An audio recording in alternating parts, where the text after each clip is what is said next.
What's up, YouTube? I recorded this once already and it was not framed properly and you could only see from about that far down on my face. So I'm redoing this, so any type of natural feeling that would have come from talking to a camera, which is already a little bit strange, is gone. So now it feels really, really weird. Anyway, I'm just letting you guys know that there's going to be a couple things in this video where Tyler or I say, oh, we'll throw this in there, we'll put this in the editing. And I'm just telling you that I'm not going to do that. I just don't really see it as being necessary. I don't think getting the exact picture that we were thinking of in that moment to the audience is that pertinent to the telling of a story, which is what I started this channel for, I think. At least that was my idea, was I want these conversations to feel natural and unedited, as if the camera were just a fly on the wall. And I think going through and superimposing photos and other videos into it just kind of detracts from that feeling. But if you disagree with that, let me know. I've held on to this video for way too long. It's been over 3 months since it was recorded, which you can tell once you watch it, and you'll notice my hair's shorter. My hair's a little bit longer now. It's I should be wearing reading glasses to show that time has passed. But anyway, I hate talking to a camera. You guys want to see the video, so I'll let you go. Thank you for watching, and hey, stream Infinite Sky by Eleseer. Understandable. Good drive down, I assume? It was okay. Some annoying bits. Like the last took about an hour. Okay. And I left at 1 o'clock, then realized I didn't have cash, stopped at the ATM. Wait, Then realized you left at 1 o'clock? Yeah. Then I realized it. Oh no, I left at 12 Oh, o'clock. okay. Sorry, 12 o'clock. Sorry. I left at 12 o'clock. Realized I needed cash, went to the ATM. Realized I needed gas, went there. Then realized I needed to go use the restroom, and then eventually found a restroom that took forever. And so all different sorts of circumstances have led me to being here at 1:30. Yeah, it's fine. But it's fine. Whatever. I left at 11, actually before 11. I think I left at or no, it was right at 11. Like 2 hours from So yeah, 2 hours, 2:10. Yeah. I drove through Kingston, which was cool, because I used to play for a travel lacrosse team that practiced in Kingston. Oh. I haven't been there since 2017. Shit. So I drove through town and So I was like, oh, recognize some stuff? Yeah. Deet Stadium, the Quick Check that we used to get sandwiches at. Yep. And it was all flooding back to me. See, I don't know any of this area whatsoever. As soon as I crossed the bridge, I was no idea. What'd you listen to? Great Misdirect. Nice. Yeah. All right. Yeah. I listened to Bath, Leaving Your Body Map, Secret Song. You know, that's funny because I really want to just listen to both of those albums one way through, and then Secret Song too. That's exactly what I just did. Yeah. There's something to it. I'm gonna do it very, very soon. I want to do it this weekend, but it didn't work out. So I think next weekend I'm just gonna lock myself in a room for 2 hours and just listen to that. Well, tomorrow night, I'm going to lock myself in my room for an hour and listen to Choirs of the Eye, because today is October 20th. Mm-hmm. Tomorrow is October 21st, which is the 21-year anniversary of that wonderful album. But the big reason we're doing this is that by the time this is out, it will have been significantly later than October 20th, which is today. And October 25th, this coming Friday, we've got a single coming out. And the following week, November 1st, our album comes out. So at this point, when you people see this, the album will be out. So go give it a listen, please. Stream Infinite Sky. We really appreciate it. Check it out. Please. So yeah, I guess that'll be the main topic of the conversation for today. That we're staring down the barrel of the end. Yeah. We did it. Yeah. Everything is... And I haven't seen you since. Since the last time I saw you was when we mixed it. Yeah. That was September 12th, so that was over a month ago. Yeah. Down and now it's at JL Studios. Yeah. In Scranton? No, not Scranton. Basically Scranton. Basically. One of the kabillion suburbs of Scranton. Yeah. Somewhere in Pennsylvania. Yeah, that was a fun day. It was a long day. That was a long day. It was a very long day. But it was a good day. And yeah, we were very happy with that mix and the master that came with it. And I'm so excited for this album to be released. So I guess we'll talk about it. We'll talk about that. So you can lead. Well, the timeline goes last fall, over a year ago at this point, it was, hey, we're gonna make music. Yep. We're gonna make music, just the two of us. And speaking of music, we're actually at a concert right now. We're surprising our friends, and you can see there's people practicing their slam dancing moves behind us. If something comes through the back of the car, a brick flies through the window, we'll have to cut things short. If one of these people is watching this video right now, make sure to comment. Yeah, please leave a comment if you're one of the 4 people over there. But hey, anyway. You never know. Yeah. So yeah, back in September, last year, actually August. I think it was August. Was when the ideas started flying around, and the first song got written up, which you did, sent me over the whole thing, and then I, in my infinite wisdom, didn't do anything with it for a couple months. And in, I think, late December, we were hanging out at Mark's house, and he was like, he went on a whole spiel of like, you got to do it, just release the music. Everyone had, like, you never know what's gonna happen. Because like we had another professor at the college that died that semester, and Mark said something about that, and he was like, you know, no one knew. Tim didn't know what was gonna happen. You got to just go out and do it. Whatever you're set on, do it. And that kind of like lit the fire under my ass, and I was like, we gotta get this done. Mine too, yeah. So I wrote a bunch of lyrics over winter break. We came back for spring semester and went, let's do this. Yeah. And hit the grindstone hard. We were in the studio every week, at least once a week. Yeah. For 2 or 3 hours. For 2 or 3 hours, because I mean, we were recording not at our own facility or anything, and we weren't booking out time because we're doing it at a school studio. Yeah. So we had to book out time in the studio, so you could only get so much a week. Yeah. So we were tracking vocals every week for 2 or 3 hours, at least once a week, from end of January, or we'll say beginning of February, because you were gone at the end of January. Yeah, yeah. Beginning of February to mid-May, pretty much. Early May. Yeah. And actually, we didn't even finish all of it. We redid Attrition. Oh, yeah. And added some stuff into some other songs. Later, like on August. In August, yeah. Very end of August. Yeah. At a different studio. Yeah. But considering the time we had, I think we did a pretty good job. Yeah. Especially since some of the songs weren't even written until April.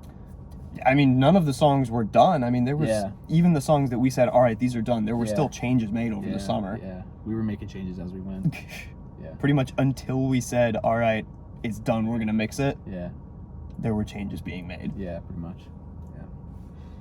And yeah, all summer we spent retracking. Well, yeah, right. I had to retrack everything, get everything really tight, clean, and then mixed, mastered, and very soon we'll be out. And the time from the time when you finished everything from retracking, we brought it in to be mixed.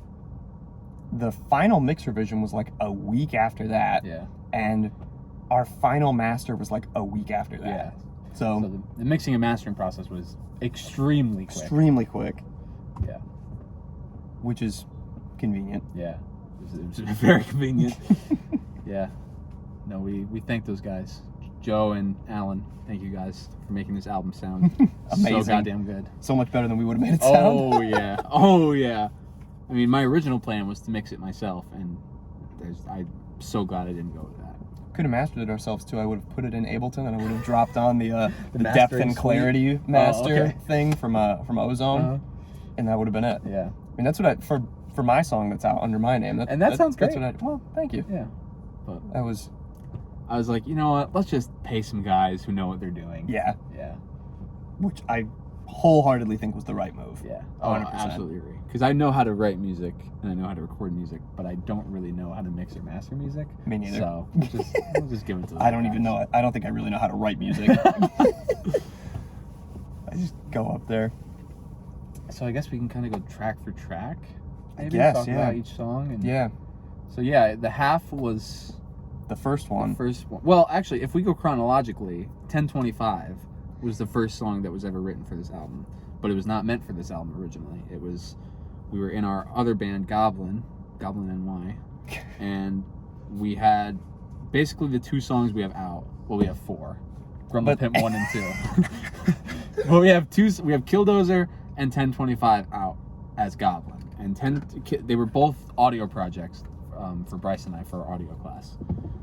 So Killdozer was his song really, and I just played the drums on that, and you wrote the lyrics and sang it. And then for the next project, we had us 2 write it, and then that was really the first time we were like, wow, we work really well together. So I had written that song for that band, which is why it's by far the simplest song on the album. because it was written for a hardcore It was band. meant to be that way. Yeah. Even like the lead line and stuff, they were like, that's too like complicated for this song. I'm like, no, that is staying in. That is staying in. But yeah, it's a very easy song. Well, it's a simple song compared to the rest of the album. So that was the first song that was written. And go ahead. I think it's interesting just to see like what the progression was with songs in that band, because mostly everything was a joke. Yeah. Like, we wrote Killdozer, and yes, that's about reasonably serious subject matter, but at the same time, it's not like, you know, it's not some crazy like respect thing. Like, Yeah. there's kind of a whole meme culture surrounding Yeah. what happened that day, and that's pretty much what the song is like, yes, it's serious, but it's meant like no one would make a serious song really about that. And then the next song we did was Grundle Pimp 1, which is the antithesis of serious music. Yeah. And the production on that is horrendous, and that was exactly what we were going for. Yeah. Was the way we recorded that was we put one Omni mic in the middle of a room and put a guitar in each corner, like at a diagonal, and then the drums and the bass in other corners, and just recorded it all live. Yeah. And then overdubbed the vocals. Yeah. Except for the last part, the vocals are actually live in the room. Yeah. But the first two songs on it, the vocals are overdubbed with a 57 that was like in my mouth. Yeah. So, and we also overdubbed the pipe falling sound. Yes, because that's not real. And that was actually because DistroKid wouldn't let us upload the song, because a song has to be longer than a minute, or DistroKid won't let you do it. Yeah. You can have, if you have like 3 songs on an album and 2 of them are a minute long and 1 is under a minute, you can get away with it because the majority is over a minute. But if you have 1 song, which we just posted the whole thing as 1 song, because it's 3 songs that are each like give or take 20 seconds long, a little bit less. So we went to post it and they were like, you can't do this, the song's under a minute. And we're like, you know what, fuck you. So we put the metal pipe falling sound. But again, that's not particularly serious. Right. And then you came up with 1025, the whole instrumental, and gave it to us, and I was like, this isn't something to be like goofy on. Yeah. Like this is like a good song. I don't want to just be a dickhead and say something ridiculous on it. So I wrote, like, at the time, were very, very serious lyrics. Now those are like my least favorite lyrics of any song that's on this album. But at the time, those were very serious, I thought, and, you know, somewhat with some degree of emotional integrity rather than just like blah, blah, blah. Yeah. So that was like the first step, was we wrote something that we were proud of to an extent, and that we, not that we weren't proud of the stuff in Goblin, but it was like, it wasn't the same. It wasn't something that we were like, oh yeah, this is something we want to pursue for the rest of our life. It was a joke band, and it was a lot of fun. Oh yeah, no question about it. A lot of fun. Yeah. But 1025, when we recorded that with Goblin, kind of scratched a different itch, and like certainly awakened that in me. Yeah. Like, oh, we should do something. Yeah. So but then we didn't. Yeah. So exactly. So then that just kind of sat. We released it. Nothing really happened with it. We played it live like once or twice. Some of our cult fans really liked it. Our 2 fans. Our Nicole. I know Nicole really likes it. Yeah. Yeah. And they actually reached out to me because I leaked the track list for Infinite Sky on my story a couple months ago, and they were like, 1025 Goblin reference? And I was like, you got it. Yep. It's actually not a reference, it's the same song. Yeah. Yeah, so we'll more on that later. But so then the first song that was written that we knew we wanted to do a project with the 2 of us was The Half. That was something that the sort of piano motif that happens in the beginning, the da-na-na-na-na, da-na-na, that's something that just kind of popped into my head, and I was immediately like, I like that. And of course, my best musical ideas come to me when I'm nowhere near an instrument. So I actually did quite ingenious, I think. I downloaded a piano app on my phone and screen recorded myself playing. Boom, boom, boom. Yeah, I still have the screen recording probably. Maybe you could punch it in. But yeah, send it to me. Yeah. So that's how I did it. So when I was finally in my studio, which was my dorm room at the time, or my childhood bedroom, then I kind of, the song came really quickly. The first 2 minutes is like that slow part, and then I was like, where do I want to go from here? And then I'm like, screw it, let's just get like totally like progressive death metal. Let's really like punch people in the gut a little bit. So and then like goes back to the slow section, and then the end, like that weird drum pattern in 9/8. That was actually something I wrote in the dorm room on an electronic drum kit. And then so like, and this is a common theme with the album, is that there's like parts that I wrote a long time ago that I'm like, oh, that would be cool. Like, let me throw it. So it's a lot of new stuff, but there's also some little bits here and there that are from way back. So that part was, at the time, the drum part was probably a year or two old at that point.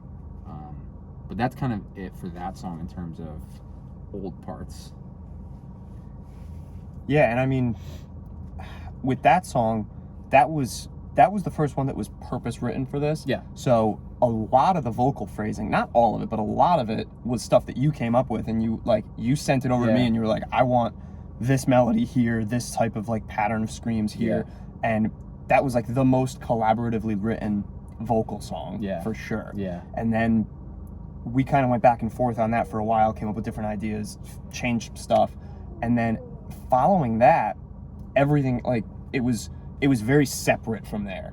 Like that first one was very like the two of us were writing the vocals together, and then there was kind of a division there. Yeah. And then after that, you would, by the end, you were just giving me songs and going like, this one part, I want this to be this way. Yeah, I think the two that stick out to me that I kind of worked with you on were maybe like the beginning of Smite and Attrition, just because there's a lot going on, and there's very like, you know, they're both in like 7 or whatever, so they're like crazy rhythms. So I was just kind of giving you a guide. But like, I think like the whole I just gave to you. Yeah. And then obviously 1025 you wrote vocally on your own completely. So. Which I did steal a lot of stuff. You know, I was talking to Bryce about this the other day, and like, I realized that most musicians say this, and they're like, "Oh, I don't actually write any of my own stuff. I just listen to other people and like take inspiration from it." So I shouldn't say that, but like, if you listen to the vocal structure of 1025 and you're at all a fan of Between the Buried and Me, you will.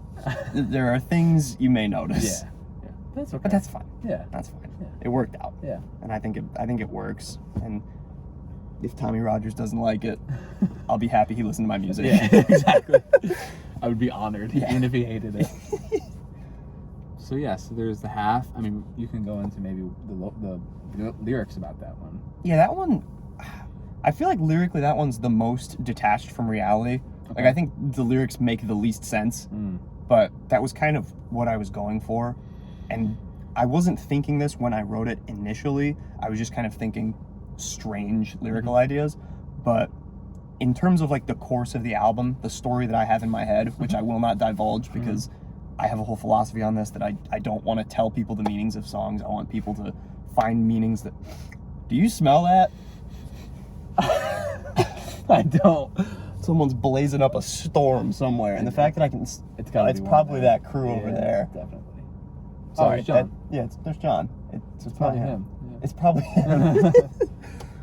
That's that. What was I saying? That just threw me off.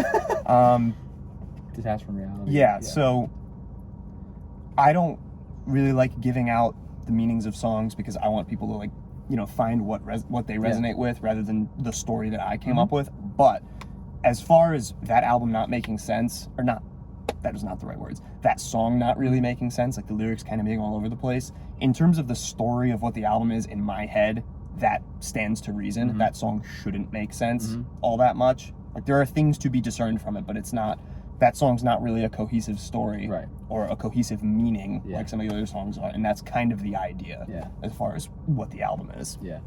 Cool. So And then... So then we wrote Smite. Which happened really quick. Yeah, that was something that... So basically the sort of middle guitar part after the God forbid the path to heaven. So that after that part is really old. That is dating back to when I was like 15 or 16. I had just gotten like a really a really unknown digital audio workstation that I actually used on this album. It's called Ardor. You should really check it out. It's good stuff.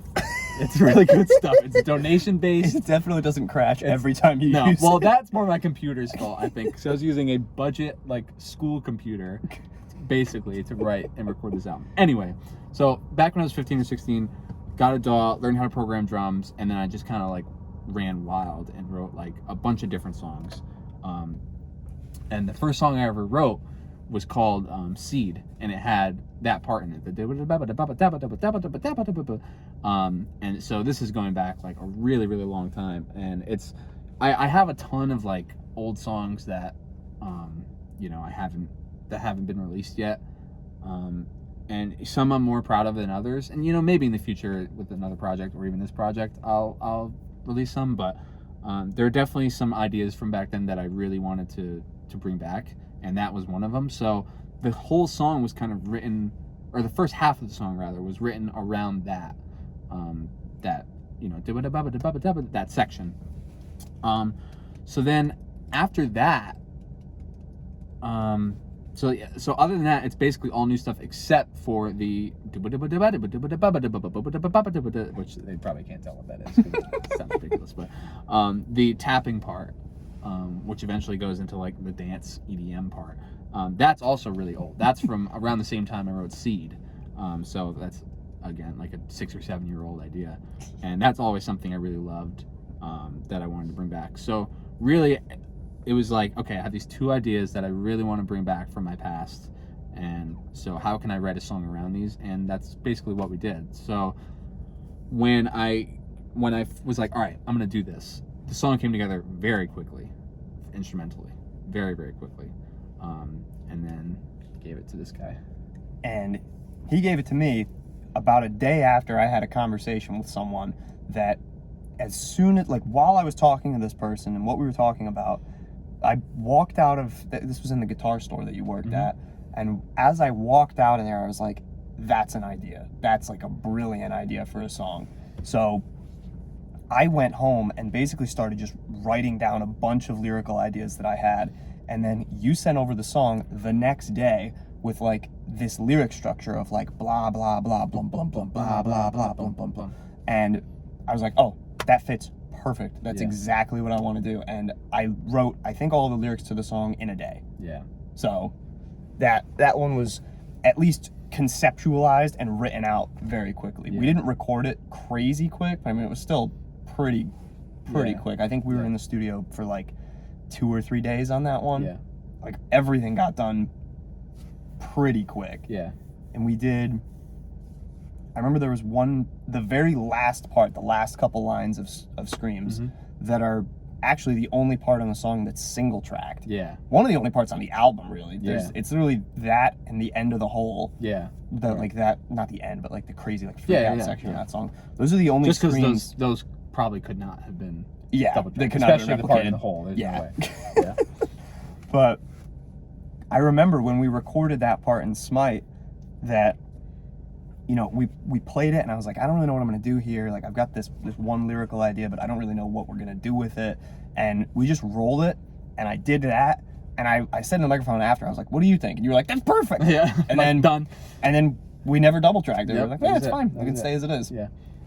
But yeah, I think we recorded that pretty quick. Very too. quickly. Yeah. And also, we forgot to mention before, but we have quite a few guest musicians on this album. Yeah. Some dear friends of ours.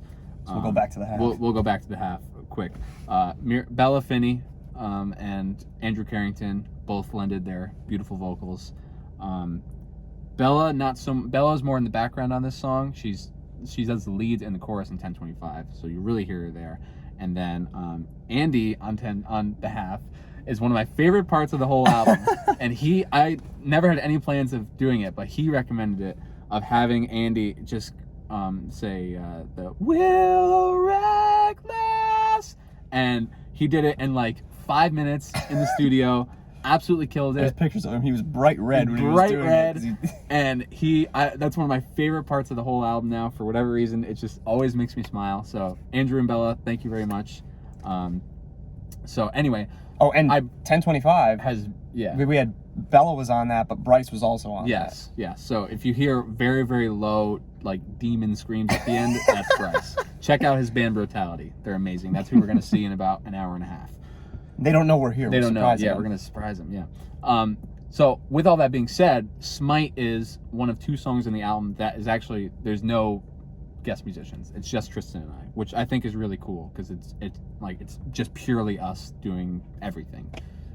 And yeah, I mean, everything on the album is purely us in terms of writing. Yeah. But purely All you're us. hearing Yeah, on that, it's it's just just us. us. Yeah. And that, I think Smite, there's the first like vocal harmony part is the two of us, I'm pretty sure.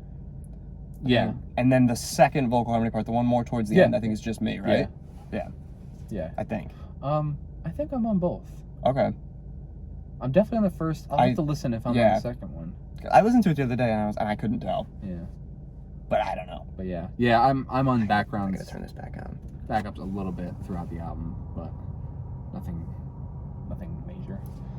Yeah, the back to the half really quick. That part that Andy did was it was interesting because when we were writing that initially, you sent it over and you were like, I want you to sing this part, and it was the part that Andy ended up singing, and I could not figure out the timing of it to save my life. Neither could I, and I wrote it. It's so confusing. So one, the fact that Andy was able to do it that quick is just a testament to the fact that he's crazy. Yeah. But we tried recording it in the studio back in February, and the part was just too high to the point where I couldn't, like, if I was gonna do it, it was gonna sound wimpy because it wasn't gonna be a full chested yell of a vocal. It was gonna be coming from up here. And I would have sounded like a guy pretending to be a girl. Like, So at that point, I was like, all right, that's fine. We just won't have that. we changed it up, and we made that harmony part. You made that harmony part, and it worked great. Yeah. And then over the summer, I'd listened to the album a bunch, just like making sure I liked everything. And I was thinking, I went, maybe if the second time back around, if we could redo that and have someone do that high part, I think it would really open it up. Yeah. And we asked Bella to do it first, and she couldn't do it. Like, or not that she couldn't do it, she wasn't going to be around to be able for the day that we did it, because we had a day of retracking that we'll talk about later, and that was when Andy did that. When Bryce put down his parts, we redid almost an entire song. So she wasn't going to be around for that. So I asked Andy, I was like, hey man, do you want to do this? And he was like, yeah, absolutely. Yeah. And I actually pitched it to him in the car. We were driving to go to Albany to go see Dweezil. Yeah. So this was 2 days before the part was recorded, and I played him the song, and I was like, hey man, you want to, like, it was in this car, he was sitting in the seat that you're singing, and I was like, would you be willing to record this part? And he's like, you want me to sing what? Like, and I'm singing with him, I'm like, la la la, and he's like, oh, okay. Yeah. And we went with it, and it worked out, and it sounds awesome. I smile every time that part comes up, because I can just hear him. Like, I can see him voice, in there. Bright red face, just, well, reckless. Also, crazy detail, no pitch correction on that. There's pitch correction on the entire rest of the album, not because anyone's pitch was off, but simply because with all the harmonies and stuff going, you just want everything to be as tight as it can be. So there's pitch correction on the album, but his part, we didn't feel the need to. and it doesn't even stick out or anything. No, like, it sounds so good. Yeah. So again, there's a testament to how amazing he is, and actually, his album will be out by the time this video is out. Really? Yeah, I was talking about it the other day. Okay, awesome. I think his release date was October 30th. Yes. So, yes. I believe I don't. This I is think news to me. Yeah, I think it's called Wilbur. Stream Wilbur by Andrew Carrington. He is Check that amazing. We love him so much. Stream the album. We played in a band with him for a couple of years. A couple of years. He's been a great friend of mine for a long time. We played Little League together. Yeah. Great guy, and extremely talented musician. Go listen to his new album. I haven't heard it yet, but I'm sure it's amazing. I've heard most of it. Okay. Yeah. From just hearing. I've heard a song or two. You played me a song or two, but it's amazing. It's great. Yeah. Okay, so that's the half and Smite and 1025 and most of 1025. Yeah. So we basically, besides the bass, everything else is retracked in 1025 in our version of 1025. So yeah, in contrast to the Goblin version. Yeah. We kept the original bass because I didn't really see a need to retrack it. It sounded great, and we really didn't change besides the bridge, which used to be just kind of like a build up section, and then I was like, what if I just do some like cool guitar, like clean guitar stuff? And we actually we redid it with the original bridge, and I just took the guitar and everything out and kept your vocal, and your vocal I thought like sat much better with the clean part. Yeah. Than it did. Yeah. So in the ending in the Goblin version just fades out into like a piano thing. the ending of this version perfectly goes into the next song, which is Attrition, which was the last song to be written for the album. And it was kind of like it was kind of like we need one more song kind of situation. And the inspiration for that song was like songs like Geocentric Confusion by the Contortionist, and like it was a Periphery song on P2. Oh my god, hang on, I gotta look it up. If you love the guilt, then let it die. Luck is a Constant. Sorry, Luck is a Constant by Periphery. So like songs like that with like the heavy intro, like heavy first half, and then like the beautiful second half with like clean vocals and like big guitar solos, like big triumphant guitar solos. Like that was really what I wanted to capture.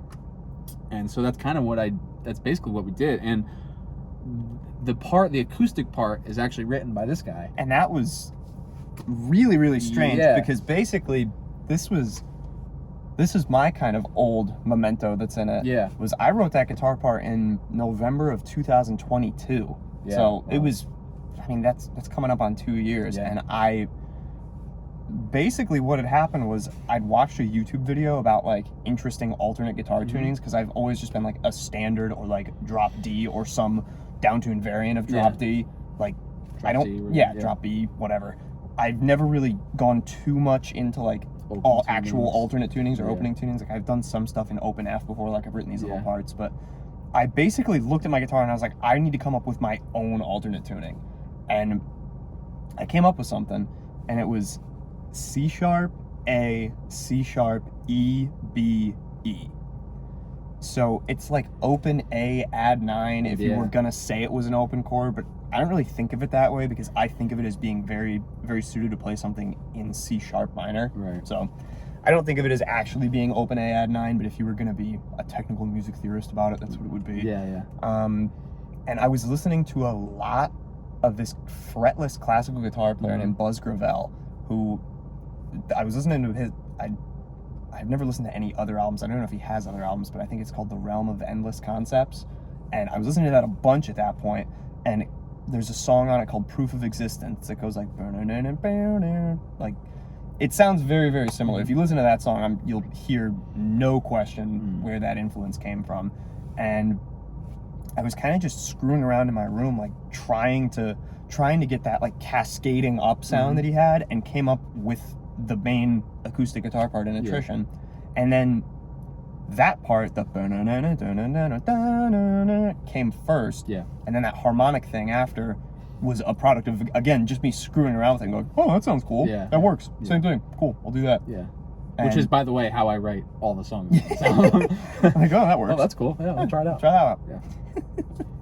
So I posted that on my Instagram, which is still up. Yeah. You can go see that old post from November. I'm wearing like a tracksuit because I just got done with a run. So I'm wearing a pair of tights and a nice like kind of quarter zip. And I came home and I was like, it's in my head. I need to do it. Yeah. Played that, put it on Instagram. And then that was kind of that.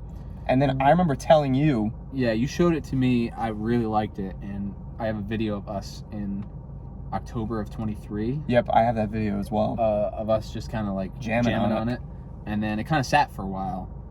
And then when I was writing this song, I was like, oh, it'd be great to bring that part back and have that be sort of the basis of this like big, grand, epic guitar solo section. And then, like Tristan is a tremendous guitar player. So I wanted to have him on the record in some capacity playing guitar. So I was like, we'll go back and forth, do guitar solos and like harmonies and stuff. So that song is like a really cool, like, just show, because we played in like plenty of bands together, and in like our Zappa band we played guitar together, and we loved soloing off each other and doing stuff like that. So like to have a song where we're kind of just going back and forth and like trading fours or whatever, like it was really cool to have us both playing lead guitar. So. And I think it worked really cool because we had very, very different guitar sounds. Yes. So it's not, you'll hear it every now and then where you hear a song with two guitar players and their guitar tones are very, very similar. Yeah. So especially someone that's not like a total music nerd, isn't gonna even catch they're different things. But I feel like anyone is gonna catch like, oh, those You could guitars definitely tell. don't sound the same. And we at just all. have different styles. Yeah, which again, someone who's not a total music nerd isn't gonna pick up on that quite as much. Yeah. I don't think. Yeah. But yeah, that was the quad cortex made an appearance. Yeah. Yeah. By the way, speaking of Neural DSP, they did all the guitar tones in the album are Neural DSP. So thank you guys for making badass products. Yeah, all the guitars Neural DSP, all the bass except for 1025 is Neural DSP, right? No. No? All the bass is Bias Effects. by Oh, Positive Grid. gotcha. I thought And you then were. besides 1025. I thought you were on the Neural Parallax. No, not yet. Not yet. But yeah, so that's Attrition. And then The whole. which my favorite albums ever all have that big closing track, and I was like, we need to do that. And and this was interesting that we had sort of the same idea at the same time but didn't know it, where I was thinking, well, what if we had the half be the opening track, because it was already called The Half. Yeah. And I sort of adjust this like da-na-na-na-na motif into a new song and have that be the whole, and like have that be the ending, and they'll bookend the album. Which, And let the record show really quick that when I wrote The Half and named it that, I was not for a second thinking about having a Right. song named The Whole. Right. Like, that was a standalone idea. Right. So, and then I approached him about that, and you were kind of like, I have the same idea, right? Yeah. I had been thinking about it. I was like, I could, like, elaborate on that first idea from that song. Yeah. So, that's how like that first couple minutes came about, based on that da-na-na-na-na. And then it kind of took into a life of its own. And then this track features me on piano, and especially in my junior and senior year of college, I really like, I've been playing piano since I was a kid, but I really would spend hours and hours in our piano practice rooms at school.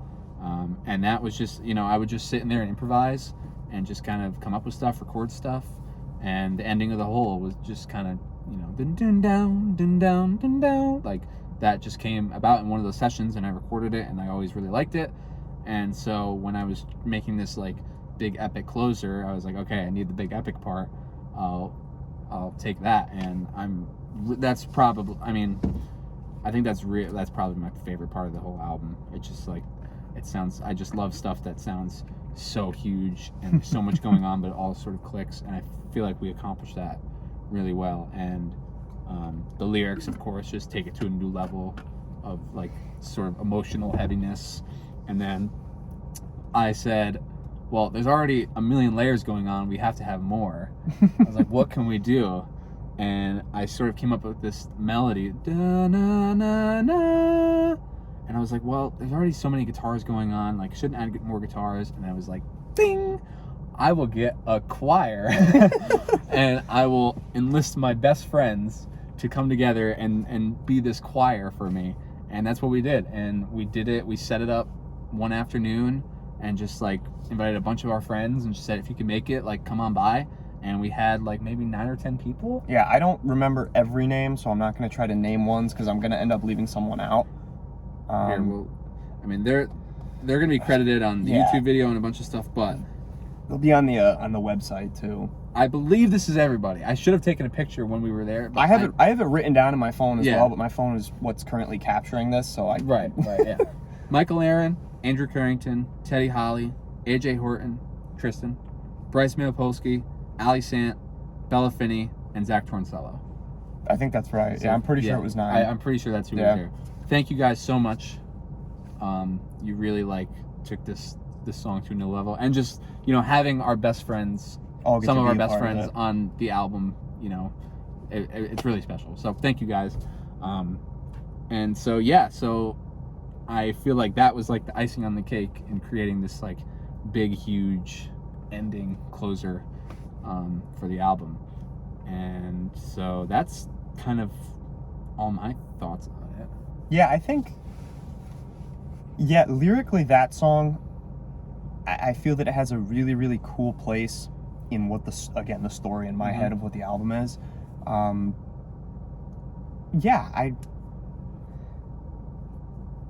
As far as lyrics go, I'm very, very finicky and very, very picky about getting stuff out. Mhm. And there are a couple parts on the album that I listen to, and I don't necessarily go, oh, that's cringe or anything, but there's stuff I'm like, I wouldn't necessarily say that now. I wouldn't say Right. that again. And there's a couple parts in the whole that I'm kind of like, I wouldn't say that again. But Yeah.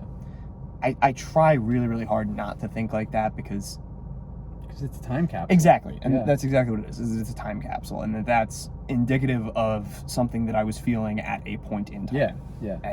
And I think it is a great expression of what that thing was that I was Yes. feeling at a point in time. Agreed. So I can't really complain on it too much, but Yeah.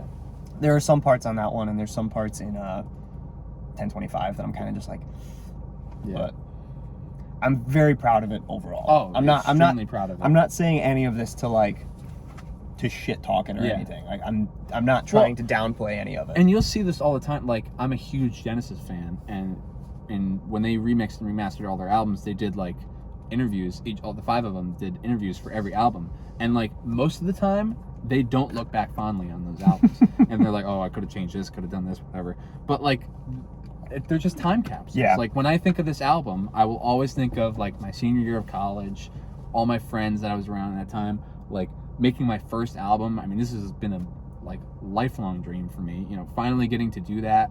And are there parts where I'm like, yeah, that solo could have been cleaner, or that part probably didn't need to stay in? Like, of course, but this album will always be sort of like a time capsule for me, and I love it personally. Yeah. Oh no, I'm not. I Yeah. wasn't. No, I I know, absolutely love it.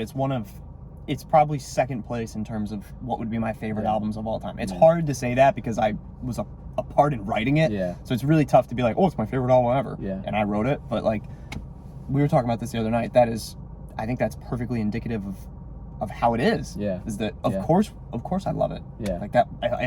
If I wrote it and didn't love it, why did I write it? Yeah. So Yeah. yeah. I think I'm a little more I'm not. My thing is, I spent so much time retracking stuff. That you're So sick of it. I've heard these songs so many times, and you know, listening to the mixes and the masters and everything, like making sure everything's perfect. Like, well, actually, I shouldn't say that because it'll never be perfect, but to my liking. So I've sort of like, I think when we got our final master, like I kind of just listened to a bunch of like key parts, and I was like, it's fine. Like, Yeah. He said it was fine. I'm like, I trust you. Like, I don't want to listen to this anymore. Now I've had. I didn't listen to it either. Okay, well, I didn't know that. No, but I've listened to the whole thing. It's fine. Yeah, I have now. Yeah, But yeah. when I did the same thing. Yeah. I listened to a couple parts and I was like, yeah, this sounds amazing. Yeah. Like yeah. I don't need to go through with a fine tooth comb. Yeah. I trust him. Yeah. Plus, with a master, I feel like that's more of a broad. Yeah, and like thing. there were things that I was looking out for in Yeah, the master. transitions Yeah. and certain- Well, transitions and certain areas Yeah. because our friend's band that we're going to see right now has also worked with this mastering engineer that we worked with, and in the first set of revisions they got, Bryce told me a couple things. He was like, yeah, like this was the one thing that we didn't like, so just keep your ear out for that. Yeah. And I listened for that specific element and didn't hear any of it, and I was like, all right, perfect. Yeah. Sounds good to me. Yeah. So I've sort of now with the release coming up very soon, and this is a little less than 2 weeks away from the album release. I'm feeling a little bit more enthusiastic about it now, so I'm listening to it a little bit and I'm coming to terms with it. I'm making it a point not to listen to it. Like I'm editing some video content, which you'll be seeing soon. So I'm listening to it pretty actively still, but my I'm not going to listen to it for enjoyment until it's on streaming services. Yeah, because that is going to be because things take a while to click in for me. So I think like when I see it, when I look up my band on Spotify, and that's see it and see the album cover and I'll start weeping. I think that's really when it's gonna like hit like a truck for me. So yeah, because this is a long time coming. So yeah, very excited for it. Dude, speaking of it being a long time coming, I was thinking about this a lot. When you and I first met, think about what the musical direction that I was involved in at that point. Like, yeah, I played a Gibson Les Paul through a clean Fender amp. Yep. And we started a classic rock band together. Yeah.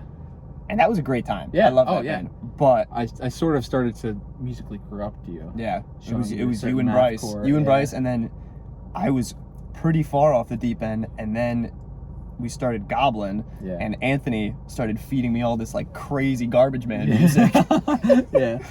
and that just made it even worse. Yeah. And now you're a screamer in a metal band, Which is crazy. Congratulations. Yeah. It's insane. It's hard. Yeah. Which is funny to think about because I'm still writing the same style of music that I was when I was 16.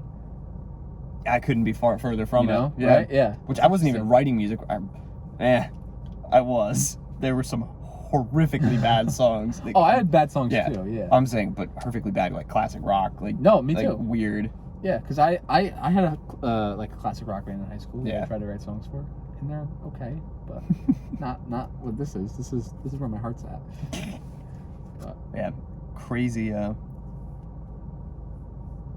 progression there. yeah, And yeah, at the very end of the semester, we'd said everything was done vocally, and then you took the helm, went back and started retracking a bunch of stuff, and I kind of went into the mode of like, all right, we need to get this ready for it to be out to the world. And I had become really good friends with a couple people at the end of that semester, and I was hanging out at their house all the time, and there was a girl who had graduated already, who I'd hung out with her a bunch, and I knew she was an artist. And when we said, we were like, all right, we need to start figuring out what we're gonna do for an album cover, I reached out to her and I was like, hey, would you be interested in working with us on this? And we would love to have you. I love your work, and I think it would be great.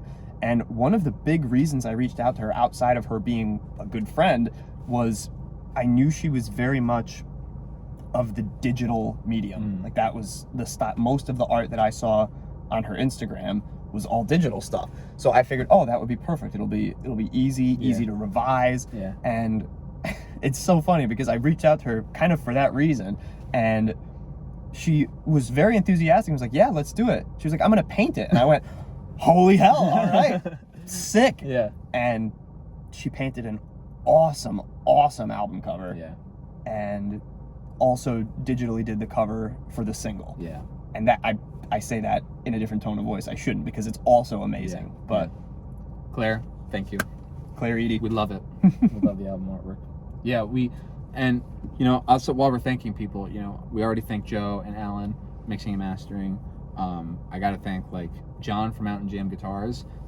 I do not own a fretted 5-string bass, so the whole Smite and Attrition were tracked in the basement of Mountain Jam Guitars while I was interning there, and I just picked up a bass from his wall and tracked it in one day. My fingers were killing me by the end of the day. But so without him, we would have been kind of screwed on getting a bass together. So thank you, John, for doing that.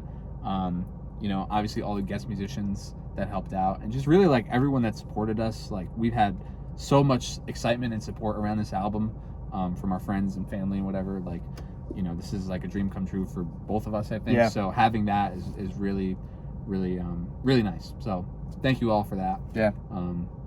We didn't do this alone. So Absolutely not. yeah.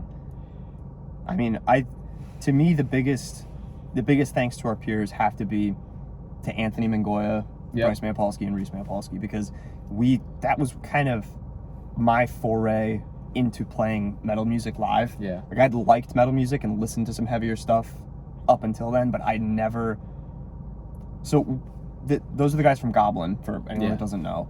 And when we started that band, I didn't play metal at all. Yeah. And Bryce basically told me, he was like, oh yeah, you'll sing. And I went, dude, I don't know.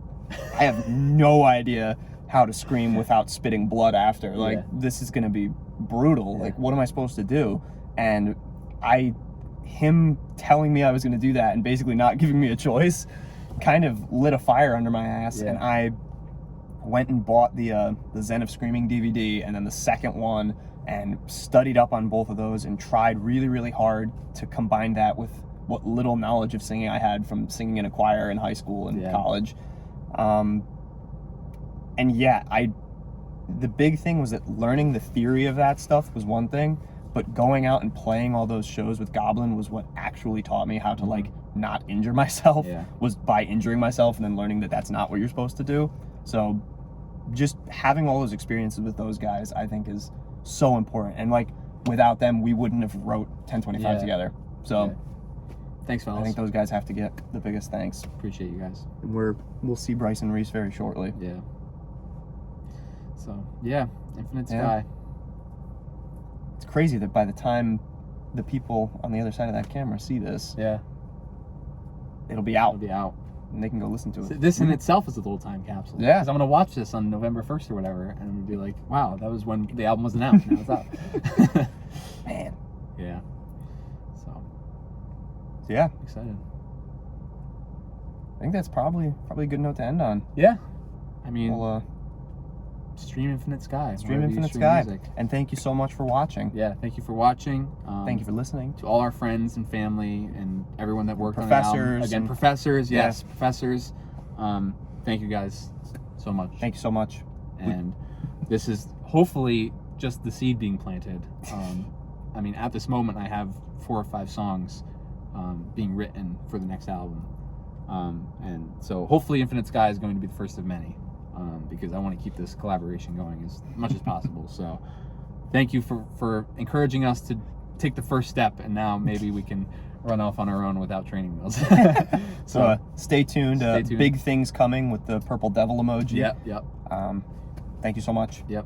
Thank you guys. Stream Infinite Sky. It goes quick.